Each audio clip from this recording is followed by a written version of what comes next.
Hai semua, kembali lagi dengan saya, Gregorianus Lauran. Pada kesempatan kali ini saya ingin sedikit membahas mengenai macam-macam norma dan sanksinya, pengertian dan penggolongan hukum, serta lembaga-lembaga peradilan di Indonesia dan peranannya, dan sikap ideal warga negara terhadap ketentuan hukum yang berlaku di Indonesia.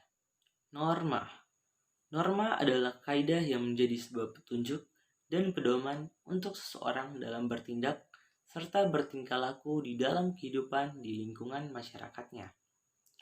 Norma sendiri dibagi menjadi 4, yaitu norma agama, norma kesopanan, norma kesusilaan, dan norma hukum. Norma agama Norma agama adalah peraturan hidup yang diterima sebagai perintah-perintah, larangan-larangan, dan ajaran-ajaran yang berasal dari Tuhan dan bersifat mutlak.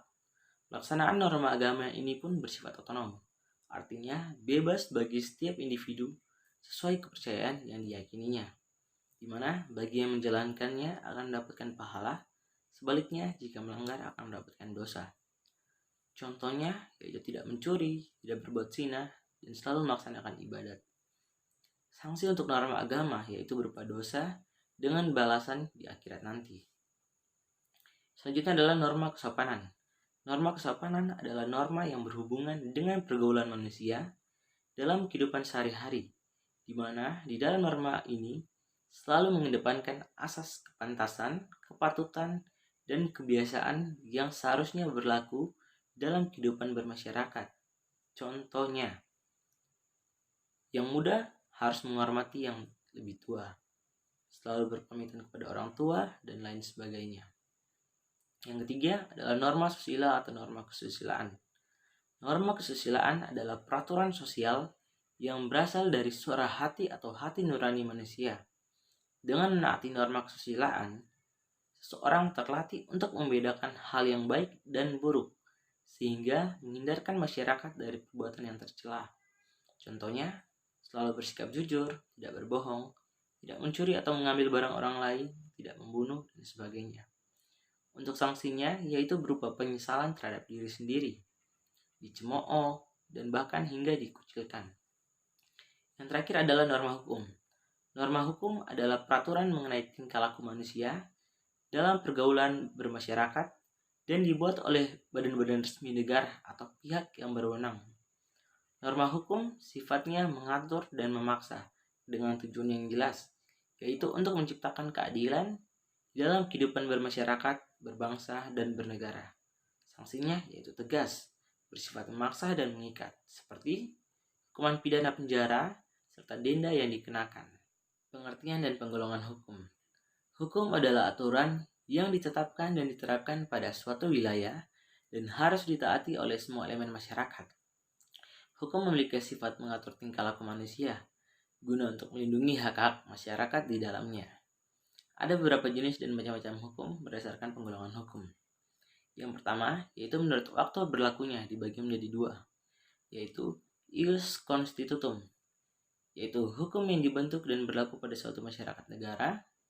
Hukum ini pula disebut dengan hukum positif, yaitu hukum yang berlaku saat ini.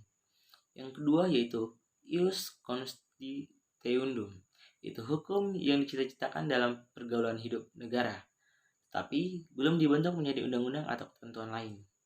Yang kedua, berdasarkan bentuknya, yaitu hukum dibentuk menjadi hukum tertulis dan hukum tidak tertulis. Hukum tertulis yaitu hukum yang telah dikodifikasikan maupun tidak dikodifikasikan, yang masih tersebar sebagai peraturan yang berdiri sendiri. Hukum tidak tertulis merupakan persamaan dari hukum kebiasaan atau hukum adat dan merupakan hukum tertua. Selanjutnya yaitu menurut luas berlakunya dapat dibedakan menjadi 2, yaitu hukum umum dan hukum khusus. Selanjutnya berdasarkan fungsinya dibagi menjadi 2, yaitu hukum material dan hukum formal. Hukum material yaitu hukum yang berwujud perintah-perintah atau larangan, dan hukum formal yaitu hukum yang mengatur bagaimana cara melaksanakan hukum material. Selanjutnya berdasarkan sumbernya dibagi menjadi beberapa, yaitu undang-undang, jurisprudensi, trakarat atau perjanjian internasional, kebiasaan, dan pendapat para sarjana atau doktrin. Lembaga peradilan di Indonesia beserta peranannya. Yang pertama yaitu MA atau Mahkamah Agung. MA merupakan lembaga peradilan tertinggi di Indonesia. MA dalam melaksanakan tugasnya bebas dari campur tangan pemerintah dan pihak lainnya. MA memiliki peran untuk melakukan pemutusan terhadap permohonan kasasi, memiliki peran dalam melakukan pemeriksaan terhadap hasil sengketa, dan juga untuk mengadili. Yang ketiga yaitu untuk melakukan pemeriksaan terhadap permohonan daripada peninjauan dari hasil keputusan pengadilan. Yang keempat, melakukan pelaksanaan sebagai pengadilan tertinggi yang berada di Indonesia. Selanjutnya ada Mahkamah Konstitusi atau MK. MK adalah lembaga tinggi negara yang memegang kekuasaan kehakiman bersama-sama dengan Mahkamah Agung. Tugas MK yaitu untuk menguji terhadap Undang-Undang Negara Republik Indonesia tahun 1945, memutus sengketa kewenangan lembaga negara yang kewenangannya diberikan oleh Undang-Undang Negara Republik Indonesia tahun 1945, memutus atau pembubaran partai politik, serta memutus perselisihan hasil pemilihan umum dan beberapa lainnya. Yang ketiga adalah Komisi Yudisial atau KY, merupakan salah satu lembaga peradilan di Indonesia yang memiliki peran memberikan sebuah usulan daripada pengangkatan hakim agung. Yang kedua, memiliki peran melakukan penegakan dan juga penjagaan daripada gerak-gerik hakim.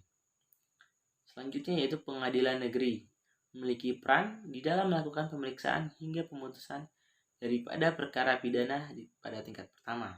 Ini merupakan secara umumnya. Ada lagi beberapa seperti pengadilan tinggi, pengadilan agama, pengadilan militer, dan lain sebagainya. Nah, seperti yang sudah kita dengar tadi, tujuan dari adanya norma-norma dan peraturan yang ada yaitu untuk mengatur tingkah laku kita menjadi ke arah yang lebih baik, menciptakan suasana yang harmonis, baik, tentram, dan sejahtera. Oleh karena itu, sudah sepatutnya sebagai warga negara yang baik, kita turut mendukung agar hal tersebut dapat tercapai. Bagaimana? Yaitu dengan mematuhi peraturan yang telah berlaku tersebut, sehingga tatanan yang ada dapat terjaga dan dapat tercipta suasana yang lebih harmonis dan tentram.